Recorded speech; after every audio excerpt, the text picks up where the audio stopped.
زیغم صاحب، خامنہ ای کی شہادت پر امریکہ اور حامی ممالک میں کے علاوہ دنیا بھر میں احتجاج ہوا، ایون یہاں تک کہ ایران کے اندر بھی لبرل اور اسلامی مزاج رکھنے والے بھی نکلے اور ایک جگہ دکھائی دیے۔ ٹرمپ نے ایڈونچر کیا، مس ایڈونچر کیا، مس بریف کیا گیا انہیں، رویے کا کتنا دخل ہے؟ کیونکہ پچھلے سال جون 25 تک تو وہ اس حق میں نہیں تھے، اسرائیلی منصوبے کی مخالفت کر رہے تھے، اب ایسا کیا ہوا؟ جب ہم امریکہ کی مشرق وسطیٰ کے بارے میں پالیسی پر بات کرتے ہیں تو ہمیں یہ ضرور دیکھنا چاہیے کہ اس پر اسرائیل کا کتنا انفلوئنس ہوتا ہے، اور اس اسرائیل کے انفلوئنس کی وجہ سے خود بعض اوقات امریکی مفادات کس طریقے سے پیچھے رہ جاتے ہیں۔ اب یہ تعین تو وقت کرے گا، ہمیں کچھ ہفتے، کچھ مہینے یا کچھ سال بعد ہی معلوم ہوگا کہ امریکہ اپنے اہداف کتنے حاصل کر سکا، اسرائیل اپنے اہداف کتنے حاصل کر سکا اور کتنے نہیں حاصل کر سکا۔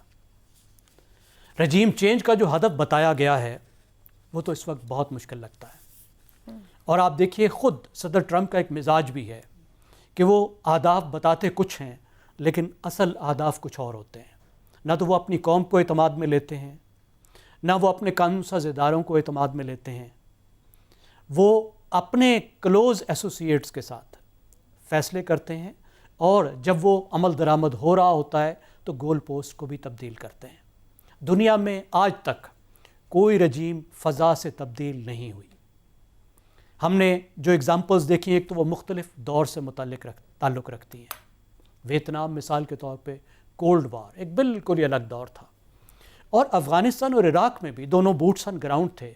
امریکہ کا ایک مختلف مومنٹ تھا، اس وقت امریکہ ہائپر پاور تھا، کوئی اس کے خلاف چوں کرنے والا بھی نہیں تھا، اقوام متحدہ میں کوئی اس کو روکنے والا نہیں تھا، ایبسٹین کرنے کو بھی کوئی تیار نہیں ہوتا تھا، اس کے حق میں سب ووٹ دیتے تھے۔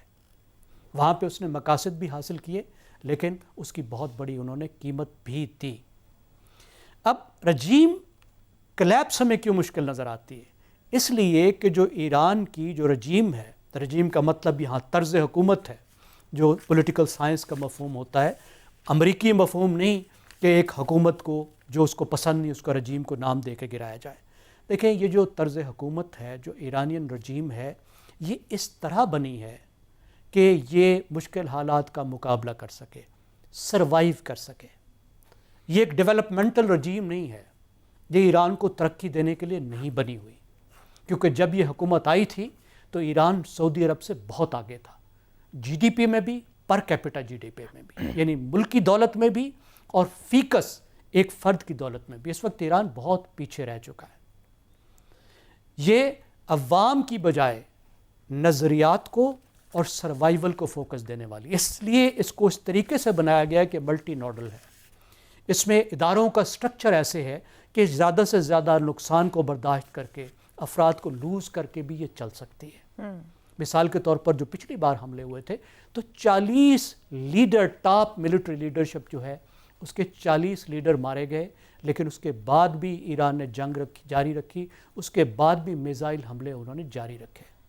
تو اب بھی ہم دیکھ رہے ہیں کہ رہبر کی یہاں شہادت کے بعد، جنہوں نے 36 سال اور کئی مہینے حکومت کی، اس کے بعد بھی ایران کی جو حکومت ہے وہ سروائیو کر رہی ہے، اور اگر یہ سروائیو کرے گی تو پھر اس کی نیچر تو چینج ہوگی۔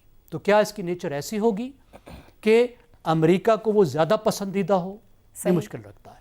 اگرچہ خواہش امریکہ کی یہ ہے کہ اس وقت اتنا دباؤ ڈالا جائے، اس کو اتنا نقصان انفلکٹ کیا جائے کہ وہ ہماری باتیں ماننے کو تیار ہو جائے۔ اس پر سی این این پہ جو ایکسپرٹس کچھ بتا رہے ہیں، انسائیڈ انفارمیشن جو دے رہے ہیں، وہ کہتے ہیں کہ امریکہ نے سینٹ کام نے ٹارگٹ رکھا تھا کہ ہم صرف 4 دن کریں گے، لیکن اسرائیل کہتا ہے کہ نہیں، 15 دن ہمیں کم از کم دو، ہم 15 دن یہ حملے کریں گے اور اس میں میکسیمم نقصان ایران کو پہنچائیں گے۔ تو اس کا پہلا فیز ہم نے دیکھا۔ دوسرا فیز یہ شروع کر چکے ہیں جس میں ایرانین نیوی کو نقصان پہنچا رہے ہیں تاکہ ہرمز کو محفوظ بنائیں، اور تیسرا ان کا فیز یہ ہے کہ ایران کا جو فضائی دفاعی نظام ہے اس کو مزید نقصان پہنچا کے ان کے جو میزائل پروگرام ہے اس کو نقصان پہنچائیں۔ ٹھیک ہو گیا، اور اس کے بعد اپنی مرضی کے مذاکرات کریں۔ لیکن کیا مرضی کے مذاکرات ہو سکیں گے؟ یہ مشکل لگتا ہے، کیونکہ ایران بھی جواب میں